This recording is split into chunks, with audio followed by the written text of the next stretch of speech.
the light receptors respond to the light, and then that information is carried through the optic nerve to the brain, where the brain creates the image and it compares the image to its memory.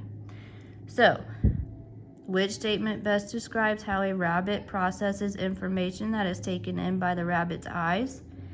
A rabbit's eyes send images to its brain so that the rabbit can see a place to hide. So a rabbit's eyes don't send images to its brain. The brain creates the image. So A would not be correct. B, a rabbit's eyes send signals to its muscles so that the rabbit can run from danger. Well, no, we talked about how the eye sends signals to its what? Brain. C, the rabbit's eyes send signals to its brain so that the rabbit can decide how to respond. Okay, that seems like a good answer. And D, a rabbit's eyes send images to its ears and nose. Well, we already know that that's wrong. First off, the rabbit's eyes doesn't send images, it sends signals or information. And it's not going to send it to the ears or the nose, it's going to send it to the brain. So there was only one correct answer in part A. Part B, which statement best describes how a rabbit knows whether it is in danger? A, the rabbit's eyes recognize the shape of the predator. Is it the eyes that recognize it, or is it the brain?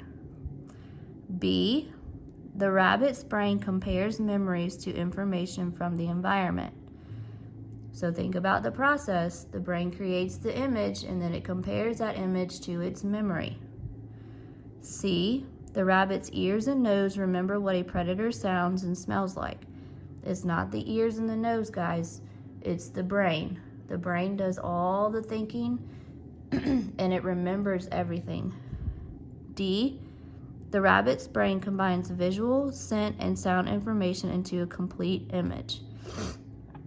So this can be right. However, it's going to create that image, but how does it know if it's in danger?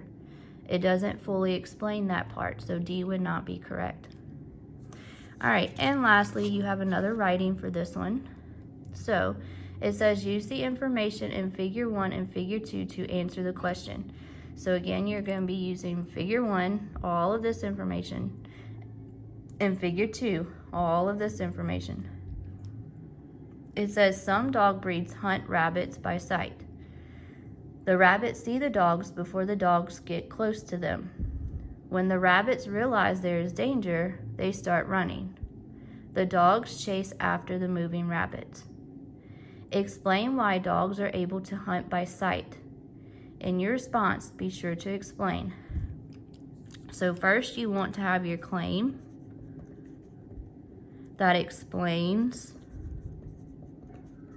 why dogs are able to hunt by sight. Then, after you do that, you want to explain these next few points because it says to make sure that you include these. Why the rabbits see the dogs before the dogs get close to the rabbits. So you want to probably look at figure 2 to answer that question. And then why the dogs can easily see and follow the moving rabbits. So you're probably going to want to use figure 1 to answer that part. All right, guys, so make sure you have at least 3 sentences to answer these 3 questions, but you also want to include evidence for each. So evidence for each question. You don't have to have reasoning for this one. So I'm going to put no reasoning. All right, guys, so make sure you include all of that in your writing.